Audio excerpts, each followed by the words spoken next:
नमस्कार, मैं Alka Shukla the Bihar teachers history makers hashtag activity मंच के माध्यम से मेरी मोबाइल मेरी शिक्षा मोबाइल के माध्यम से ब्लॉग 24 आओ विज्ञान सीखिए के अंतर्गत आज फिर आप सबों के सामने एक नया टॉपिक लेकर के आई हूँ। आज का टॉपिक है धातु और अधातु में अंतर, मतलब धातु किसे कहते हैं और धातु किसे कहते हैं, इसे समझते हैं इसके अंतर को। तो सबसे पहले अधातु, चमक के आधार पे अगर हम बांटते हैं धातु और अधातु को, तो कहा जाता है कि धातुओं में चमक होती है और अधातु में चमक नहीं होती है। जैसे सोना है तो सोना में ये प्राकृतिक चमक है, ठीक है, इसमें पीली चमक होती है पीले रंग के द्वारा।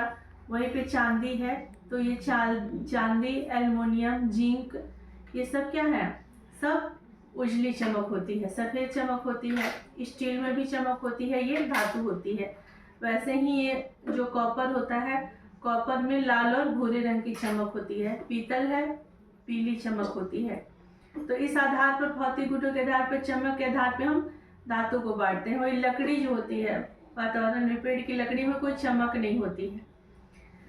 ये प्लास्टिक है, कोई भी चीज़, उसमें क्या होगी, चमक नहीं होती है। लेकिन इस आधार पर भी पूरा कहना उचित नहीं होगा, क्योंकि अक्सर रगड़ने पे या फिर चमकाने पे, जैसे घर में जो लगे होते हैं फर्श के जो टाइल्स होते हैं, वो क्या होते हैं, क्या वो चमकते हैं तो वो धातु है? नहीं, वो अधातु में आएंगे। जैसे संगमरमर, जैसे ताजमहल बना हुआ है, हमारे घर में मंदिर जो होते हैं वो संगमरमर के बनाए जाते हैं घरों में मंदिर, तो वो भी चमकते हैं, लेकिन वो भी क्या होते हैं, अधातु की श्रेणी में आते हैं, धातु नहीं होते हैं। क्योंकि अधातु की एक और पहचान होती है कि इसमें क्या होता है, ये ठोस होते हैं।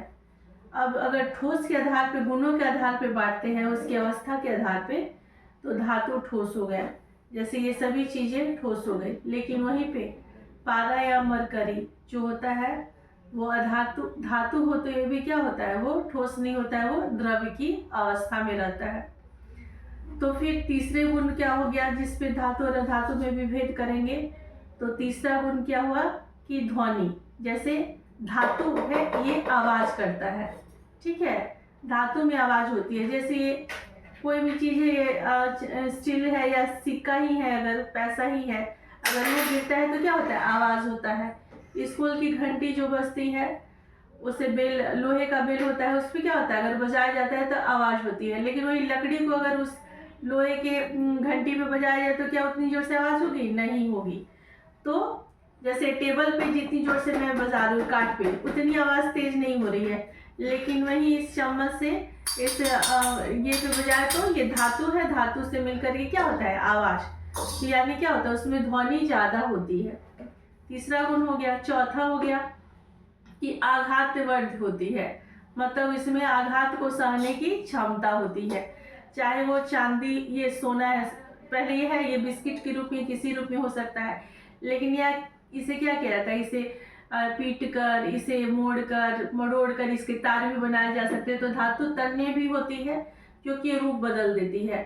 ये सोने के तार भी बनाए जा सकते हैं। चांदी है, चांदी के गहने भी बनाए जाते हैं, चांदी के नोट भी बनाए जाते हैं, चांदी के पेन भी बनाए जाते हैं, चांदी के बर्तन और देवता की मूर्ति भी बनाई जा सकती है। तो ये सभी क्या क्या होते हैं, आघातवर्ध, यानी आघात को क्षमता, सहने की क्षमता होती है। जैसे लोहे है, लोहे को लोहार क्या करता है, पीटता है, पीट करके उसे कई रूपों में, जैसे कुदाल है, फावड़ा है, कुल्हाड़ी है, खुरपी है, सब में बना सकता है। या फिर लोहे के कढ़ा जो बड़े बड़े शादी में, विवाह में होते हैं, वो सब क्या होते हैं, लोहे से बनाए जाते हैं। लेकिन वहीं पे अगर लकड़ी को खूब पीटा जाए, टेबल को बहुत पीटे, तो ये क्या पत्थर में या तार में तब्दील होंगे? नहीं होंगे।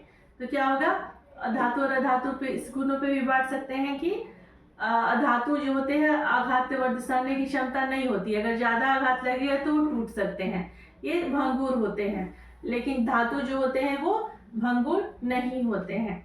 उसके बाद है जैसे ये उष्मा की चालकता, तो धातु जो होते हैं उष्मा के चालक करते हैं।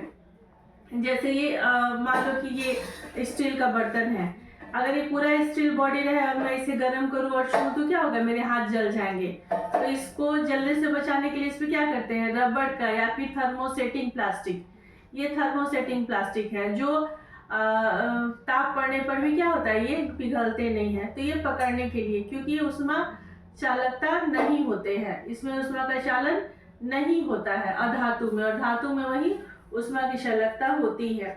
जैसे ये दूसरा उदाहरण रहा, ये प्रेशर कुकर के हैंडल, इसमें भी क्या होता है, ये है हैंडल चालक होता है। अगर इसमें क्या लगाया जाता है, इसमें भी थर्मोसेटिंग प्लास्टिक लगाया जाता है जो उष्मा का चालन नहीं करते हैं। ये हो गया धातु अधातु में अंतर।